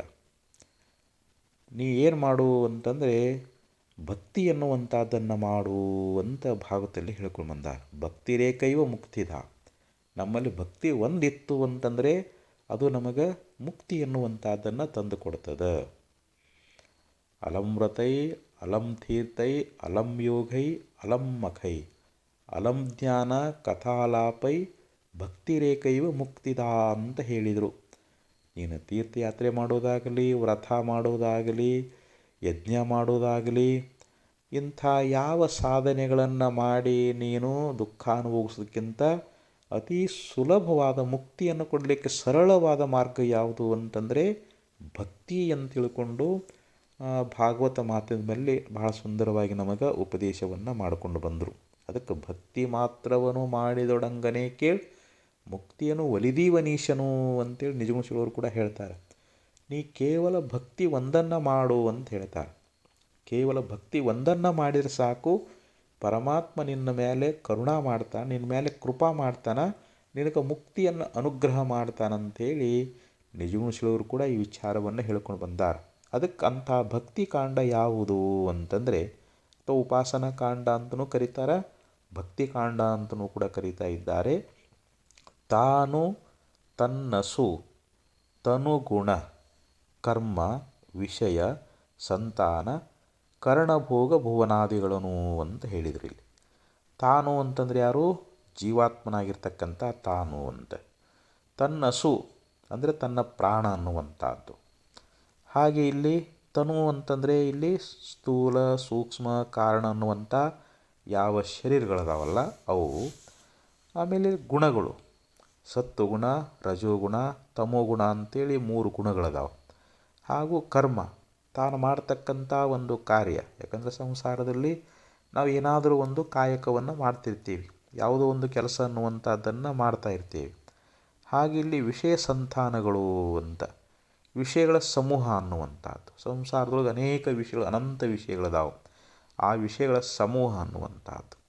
ಹಾಗೆ ಇಲ್ಲಿ ಕರಣ ಅಂತಂದರೆ ಅಂತಃಕರಣ ಚತುಷ್ಟಯ ಮತ್ತು ಜ್ಞಾನೇಂದ್ರಿಯಗಳು ಮತ್ತು ಕರ್ಮೇಂದ್ರಿಯಗಳು ಅಂತ ಪೂರ್ವದಲ್ಲಿ ಹೇಳ್ಕೊಂಡು ಬಂದೇವಲ್ಲ, ಅವೆಲ್ಲ ಕರಣಗಳು. ಆಮೇಲೆ ಇಲ್ಲಿ ಭೋಗ, ಸರಕ್ಚಂದನ ವನಿತಾದಿ ಅನೇಕ ಭೋಗಗಳದಾವೆ, ಆ ಎಲ್ಲ ಭೋಗಗಳು ಭುವನಾದಿಗಳು ಅಂತ ಹೇಳಿದರು. ಅಂದರೆ ಈ ಮರ್ತ್ಯಲೋಕವೇ ಮೊದಲಾಗಿರ್ತಕ್ಕಂಥವುಗಳು ಅಂತ ಹೇಳ್ತಾರೆ. ಈ 14 ಲೋಕಗಳು ಅಂತ ಏನದಾವು ಇವೆಲ್ಲವೂ ಏನಾಗಿದ್ದಾವೆ ಅಂತಂದರೆ ಸಾನುರಾಗದೆ ನಾವು ಅತ್ಯಂತ ಪ್ರೇಮದಿಂದ ಏನು ಮಾಡಬೇಕು ಅಂತಂದರೆ ಶಂಭುಲಿಂಗವೆಂದು ಅರಿದು, ನಮಗೆ ಸದಾ ಸುಖವನ್ನು ಉಂಟು ಮಾಡ್ತಕ್ಕಂಥ ಯಾವ ಶಂಭುಲಿಂಗ ಪರಮಾತ್ಮದನಲ್ಲ, ಆ ಪರಮಾತ್ಮನಂತ ತಿಳ್ಕೊಂಡು ಅರಿದು ಅಂದರೆ ಹಿಂಗೆ ಅರಿತುಕೊಂಡು ಇವೆಲ್ಲ ಪರಮಾತ್ಮನವೇ ಅಂತ, ನನ್ನದನ್ನುವಂಥದ್ದೇನೂ ಇಲ್ಲ, ಪರಮಾತ್ಮ ಎಲ್ಲವೂ ನಿನ್ನವೇ ಆಗಿದ್ದಾವೆ ಅಂತ. ಇಲ್ಲಿ ಜೀವಾತ್ಮನಾಗಿರ್ತಕ್ಕಂಥ ತನ್ನನ್ನೇ ಮೊದಲು ಮಾಡಿಕೊಂಡು ಈ 14 ಲೋಕಗಳ ಪರ್ಯಂತರವಾಗಿರ್ತಕ್ಕಂಥ ಏನೇ ಸಕಲ ಎಲ್ಲ ಹೇಳ್ಕೊಂಬಂದ್ರಲ್ಲ, 3 ಶರೀರ ಆಗಲಿ, 3 ಗುಣಗಳಾಗಲಿ, ಮಾಡ್ತಕ್ಕಂಥ ಕರ್ಮಗಳಾಗಲಿ, ಈ ಎಲ್ಲ ಕರ್ಣಗಳಾಗಲಿ, ಇವಿಷ್ಟೆಲ್ಲವೂ ಕೂಡ ಇವು ಎಲ್ಲ ನೀನೇ ಆಗಿವೆ, ನಿನ್ನವೇ ಅಂತ, ಇದರೊಳಗೆ ನಂದನ್ನುವಂಥದ್ದು ಏನೂ ಇಲ್ಲ ಅಂಥೇಳಿ ಈ ರೀತಿ ಆ ಶಂಭುಲಿಂಗನಲ್ಲಿ ಸಮರ್ಪಣ ಮಾಡುವಂಥದ್ದು. ಇಲ್ಲಿ ಅಭಿಮಾನ ಅನ್ನುವಂಥದ್ದನ್ನು ತ್ಯಾಗ ಮಾಡುವಂಥದ್ದೇನದ, ಸದಾ ಅವನ ಹೃದಯದೊಳಗೆ ಭಗವಂತನನ್ನು ನಾವು ಸ್ತೋತ್ರ ಮಾಡುವಂಥದ್ದೇನದ, ಇದೇ ಮುಕ್ತಿಯನ್ನು ಕೊಡುವಂಥ ಭಕ್ತಿಕಾಂಡ ಅಂತ ಹೇಳ್ತಾ ಇದ್ದಾರೆ.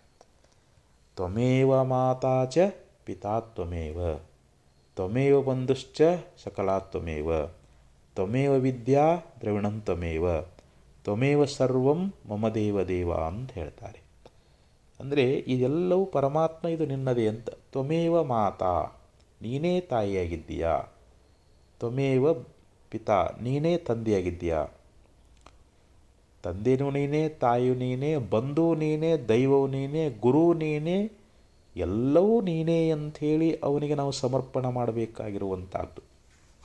ಎಲ್ಲ ಸಕಲ ಶಾಸ್ತ್ರಗಳು ಏನೇನದಾವೋ ಪರಮಾತ್ಮ ಇದೆಲ್ಲವೂ ನಿನ್ನವೇ. ಇವುಗಳಲ್ಲಿ ಯಾವಾಗ ನಾನು ನನ್ನದು ಅಂತೀವಿ ಅದು ನಮಗೆ ಬಂಧನವನ್ನು ಉಂಟು ಮಾಡ್ತದೆ, ಅದು ನಮಗೆ ದುಃಖ ಅನ್ನುವಂಥದ್ದನ್ನು ಕೊಡ್ತದೆ, ಅದು ಜನ್ಮಾಂತಕ್ಕೆ ಕಾರಣ ಆಗ್ತದೆ. ಪರಮಾತ್ಮ ಇದನ್ನು ನೀನೇ ಸೃಷ್ಟಿ ಮಾಡಿರ್ತಕ್ಕಂಥವನು, ನೀನೇ ನನ್ನನ್ನು ಪಾಲನಾ ಮಾಡ್ತಕ್ಕಂಥವನು, ಇದೆಲ್ಲವೂ ನಿನ್ನದೇ ಇದೆ. ಇಲ್ಲಿ ನನ್ನದನ್ನುವಂಥದ್ದು ಇಲ್ಲಿ ಯಾವುದೂ ಇಲ್ಲ. ಇಳೆ ನಿಮ್ಮ ದಾನ, ಬೆಳೆ ನಿಮ್ಮ ದಾನ, ಸುಳಿದು ಸೂಸುವ ಗಾಳಿ ನಿಮ್ಮ ದಾನ, ನಿಮ್ಮ ದಾನವನುಂಡು ಹನ್ನೆರಡು ಹೊಗಳುವ ಕುಣ್ಯಗಳನ್ನು ಏನೆಂಬೆ ಕಾಣ ರಾಮನಾಥ ಅಂತ ಶರಣರು ಹೇಳಿದಂತೆ ಇದೆಲ್ಲ ಭೂಮಿ ಅವಂದು, ಬೆಳೆ ಅವಂದು, ಮಳೆ ಅವಂದು, ಗಾಳಿ ಅವಂದು. ಇಲ್ಲಿ ನಮ್ಮದನ್ನುವಂಥದ್ದೇನದ, ಇದೆಲ್ಲವೂ ಭಗವಂತನದ, ಭಗವಂತನ ಕೊಟ್ಟಾನ, ಭಗವಂತನಿಗೆ ಸಮರ್ಪಣೆ ಮಾಡಬೇಕು ನಾವು. ಅಲ್ಲಿ ನನ್ನದು ಅನ್ನುವಂಥ ಅಭಿಮಾನವನ್ನು ತ್ಯಾಗ ಮಾಡಿ ನಾವು ಪರಮಾತ್ಮನಲ್ಲಿ ಅನನ್ಯ ಭಾವದಿಂದ ನಾವು ಶರಣಾಗತಿಯಾಗಬೇಕು. ನಮ್ಮನ್ನು ನಾವು ಭಗವಂತನಿಗೆ ಸಮರ್ಪಣೆ ಮಾಡಿಕೊಳ್ಬೇಕು. ಪರಮಾತ್ಮ ಇದು ನಿಂದ ಅಂತಂದೇವಿ ಅಂದ್ರೆ ನಮಗೆ ಸುಖ ಆಗ್ತದೆ. ಇದೆಲ್ಲ ನಾ ಮಾಡೀನಿ, ಇದೆಲ್ಲ ನಂದು ಅಂತಂದ್ರೆ ನಮ್ಗೆ ದುಃಖ ಅನ್ನುವಂಥದ್ದಾಗ್ತದೆ. ಅದಕ್ಕೆ ಇಲ್ಲಿ ಸ್ವಾರ್ಥ ಅನ್ನುವಂಥದ್ದನ್ನು ತ್ಯಾಗ ಮಾಡಿ ಸರ್ವ ಸಮರ್ಪಣಾ ಭಾವದಿಂದ ನಾವು ಭಗವಂತನಿಗೆ ಅರ್ಪಣೆ ಮಾಡಿಕೊಂಡೇವಿ ಅಂತಂದರೆ, ನಮ್ಮ ಮನಸ್ಸನ್ನು ಭಗವಂತನ ಧ್ಯಾನದೊಳಗೆ ನಾವು ಲೀನ್ ಮಾಡಿದ್ದೀವಿ ಅಂತಂದರೆ ಇದು ನಮಗೆ ಮುಕ್ತಿಯನ್ನು ಕೊಡುವಂಥ ಭಕ್ತಿಕಾಂಡ ಅಂತ ಹೇಳಿಸಿಕೊಳ್ತದೆ. ಸಾನುರಾಗದೆ ಶಂಭುಲಿಂಗವೆಂದರಿದು ಅಭಿಮಾನವಿಲ್ಲುವುದೇ ಮುಕ್ತಿಯ ನೀವ ಭಕ್ತಿಕಾಂಡ. ನಮಗೆ ಮುಕ್ತಿಗೆ ಸಾಧನವಾಗಿರ್ತಕ್ಕಂಥ ಭಕ್ತಿಕಾಂಡ ಯಾವುದು ಅಂತಂದರೆ, ತನ್ನನ್ನೇ ಮೊದಲು ಮಾಡಿಕೊಂಡು ಇಲ್ಲಿರ್ತಕ್ಕಂಥ ಗುಣಗಳು, ಶರೀರಗಳು, ಕರ್ಮಗಳು, ವಿಷಯಗಳು ಇವೆಲ್ಲವೂ ಕೂಡ ಶಂಭುಲಿಂಗವೆಂದರಿದು. ಹಾಗೆ ಸಾನುರಾಗದೆ ಅಂತ ಹೇಳ್ತಾರೆ, ಅತ್ಯಂತ ಪ್ರೀತಿಯಿಂದ ಅಂತ. ನಾವು ಸಂಪೂರ್ಣವಾಗಿ ಇವೆಲ್ಲವೂ ಅತ್ಯಂತ ಪ್ರೇಮದಿಂದ ಏನು ಮಾಡಬೇಕು, ಪರಮಾತ್ಮನಿಗೆ ಇದು ನಿನ್ನವೇ ಅನ್ನುವಂಥ ಭಾವದಿಂದ ಅವನಿಗೆ ಸಮರ್ಪಣೆ ಮಾಡಿದ್ದೀವಿ ಅಂತಂದರೆ ಅಂಥ ಶ್ರೇಷ್ಠವಾಗಿರ್ತಕ್ಕಂಥ ಮೋಕ್ಷ ಸುಖ ಅನ್ನುವಂಥದ್ದು ನಮಗೆ ಪ್ರಾಪ್ತವಾಗ್ತದೆ ಅಂಥೇಳಿ ಶ್ರೀಮನ್ ನಿಜಗುಣಶ್ರೀಗಳವರು ಈ ಭಕ್ತಿಕಾಂಡದ ವಿಚಾರವನ್ನು ಮಾಡ್ತಾರೆ. ನಮಗೆ ಜ್ಞಾನ ಮಾಡ್ಕೊಳ್ಳಿಕ್ಕೆ ಆಗೋದಿಲ್ಲ ಅಂತಂದ್ರೆ ಏನ್ರಿ ಜ್ಞಾನ, ಯಾವ ಪುಣ್ಯ ಮಾಡ್ಯಾನ, ಯಾವನ ಅಂತಃಕರಣ ಪರಿಶುದ್ಧ ಅದ ಅಂಥವನಿಗೆ ಮಾತ್ರ ಸಾಧ್ಯ ಆಗ್ತದೆ ಅಂತಂದರೆ ಈ ಭಕ್ತಿಕಾಂಡ ಆಬಾಲ ವೃದ್ಧರು, ಬಾಲಕರನ್ನೇ ಮೊದಲುಕೊಂಡು ವೃದ್ಧಾವಸ್ಥೆಯಲ್ಲಿರ್ತಕ್ಕಂಥವರು ಕೂಡ ಈ ಭಕ್ತಿ ಎನ್ನುವಂಥದ್ದನ್ನು ಮಾಡಬಹುದು. ನಾವು ಮನೆಯೊಳಗಿದ್ದ ಮಾಡೋಕ್ಕೆ ಬರ್ತದೆ. ಅದಕ್ಕೆ ನೀ ಏನೇನು ಮಾಡ್ತಿ ಎಲ್ಲ ನಾನು ಅನ್ನೋದನ್ನು ಬಿಟ್ಟು ಮಾಡಂತಾರೆ. ಯತ್ ಕರೋಷಿ ಯದಸ್ನಾಸಿ ಯಜ್ಜುಹೋಷಿ ದದಾಸಿ ಯತ್ ತಪಸ್ಯಸಿ ಕೌಂತೇಯ ತತ್ ಕುರುಷ ಮದರ್ಪಣಂ ಅಂತ ಹೇಳಿದ. ಭಗವಂತ ಹೇಳ್ತಾನ, ಯತ್ ಕರೋಷಿ ನೀ ಲೋಕದೊಳಗೆ ಯಾವ್ಯಾವ ಕರ್ಮಗಳನ್ನು ಮಾಡ್ತಿ, ಯದಸ್ನಾಸಿ ಯಾವುದನ್ನು ನೀನು ಊಟ ಮಾಡ್ತಿ, ಯಜ್ಜುಹೋಷಿ ಯಾವ ಯಾವ ಯಜ್ಞಯಾಗಗಳನ್ನು ಮಾಡ್ತಾ ಇದ್ದಿ. ಭಗವಂತ ಏನತಾನ, ನೀ ದಾನಾರ ಮಾಡು, ಯಜ್ಞಾರ ಮಾಡು, ಯಾವುದೇ ಕರ್ಮಗಳನ್ನು ಮಾಡು, ಅದನ್ನು ನನಗೆ ಅರ್ಪಣೆ ಮಾಡು ಅಂತ ಹೇಳಿದ. ನೀನು ಮಾಡ್ತಕ್ಕಂಥ ಸಕಲ ಕರ್ಮಗಳ ಫಲ ಅನ್ನುವಂಥದ್ದನ್ನು ಇದೆಲ್ಲ ಭಗವಂತನ ಪ್ರೀತ್ಯರ್ಥವಾಗಿ ಮಾಡ್ತೀನಿ ಅಂತ ತಿಳ್ಕೊಂಡು ಈ ಭಾವದಿಂದ ಮಾಡು ಅಂತ ಹೇಳ್ತಾರೆ. ಯದ್ಯತ್ ಕರೋಷಿ ಕರ್ಮದ ಕಿಲಂ ಶಂಭೋ ತವಾರಾಧನಂ ಅಂತ ಹೇಳಿದರು. ಯದ್ಯತ್ ಕರೋಷಿ ತತ್ತದ ಕಿಲಂ, ನಾ ಏನೇನು ಮಾಡ್ತಾ ಇದ್ದೀನೋ ಹೇ ಭಗವಂತ ಇದು ನಿನ್ನ ಆರಾಧನೆ ಅನ್ನುವಂಥ ಭಾವದಿಂದ ನಾವು ಮಾಡಿರ್ತಕ್ಕಂಥ ಆ ಭಕ್ತಿ ಭಗವಂತನನ್ನು ಒಲಿಸಲಿಕ್ಕೆ ಸಾಧನ ಆಗ್ಯದ ಅಂಥೇಳಿ ಈ ಪ್ರಕಾರವಾಗಿ ಬಹು ಸುಂದರವಾಗಿ ನಮಗೆ ಉಪದೇಶ ಮಾಡ್ತಾರೆ. ಒಬ್ಬ ಭಕ್ತ ಇದ್ದ, ಅವನು ಎಲ್ಲ ಏನು ಮಾಡ್ತಾನೋ ಏನು ಸಿಕ್ಕರು ಇದೆಲ್ಲ ಭಗವಂತನ ಕೃಪಾ ಅಂತ ಹೇಳ್ತಿದ್ದ. ಒಂದು ಸಲ ಕಳ್ಳರು ಬಂದು ಏನು ಮಾಡಿದರು, ದೇವಾಲಯದಲ್ಲಿ ಅವ ಭಗವಂತನ ಭಜನೆ ಮಾಡ್ಕೊತ ಕುಂತಿದ್ದ. ಕಳ್ಳರು ಬಂದು ಏನು ಮಾಡಿದರು, ಕರ್ಕೊಂಡು ಹೋದ್ರು ಅವನಿಗೆ. ಆವಾಗ ಕಳ್ಳತನ ಮಾಡಿದರು. ಆ ಸಮಯದಲ್ಲಿ ಮನೆಯವರು ಎದ್ದು ಬಿಟ್ಟರು, ಅವನನ್ನು ಹಿಡ್ಕೊಂಡು ಬಿಟ್ಟರು. ಅವರೆಲ್ಲ ಕಳ್ಳರು ಅಲ್ಲಲ್ಲಿ ಅಡಿಗೆ ಹೋಗಿಬಿಟ್ರು, ಅವರು ಪಾರಾಗಿ ಹೋಗಿಬಿಟ್ರು. ಇವನನ್ನು ನ್ಯಾಯಾಧೀಶನ ಮುಂದೆ ತಂದು ನಿಲ್ಲಿಸಿದರು. ಆವಾಗ ನ್ಯಾಯಾಧೀಶ ಕೇಳ್ತಾ ಇದ್ದಾನೆ, ಏನಪ್ಪ ನೀ ಕಳ್ಳತನ ಮಾಡಿದ್ದು ಖರೆ ಏನು, ಅಂತಂದಾಗ ಹೇಳ್ತಾನೆ, ನಾನು ಭಗವಂತನ ಕೃಪೆಯಿಂದ ಮಂದಿರದಲ್ಲಿ ಭಜನೆ ಮಾಡ್ತಿದ್ದೆ. ಭಗವಂತನ ಕೃಪೆಯಿಂದ 4 ಜನ ಕಳ್ಳರು ಬಂದರು. ಭಗವಂತನ ಕೃಪೆಯಿಂದ ಕಳ್ಳತನ ಮಾಡಕ್ಕೆ ಹಚ್ಚಿದರು. ಭಗವಂತನ ಕೃಪೆಯಿಂದ ಅವರು ಪಾರಾಗಿ ಹೋದರು. ಭಗವಂತನ ಕೃಪೆಯಿಂದ ನಾನು ಆ ವಸ್ತುವನ್ನು ಹಿಡ್ಕೊಂಡಿದ್ದೆ. ಭಗವಂತನ ಕೃಪೆಯಿಂದ ಮನೆಯವರು ಎದ್ದು ನನ್ನನ್ನು ಹಿಡ್ಕೊಂಡ್ರು. ಭಗವಂತನ ಕೃಪೆಯಿಂದ ಇಲ್ಲಿ ನನ್ನ ತಂದು ನಿಲ್ಲಿಸಿದಾರ.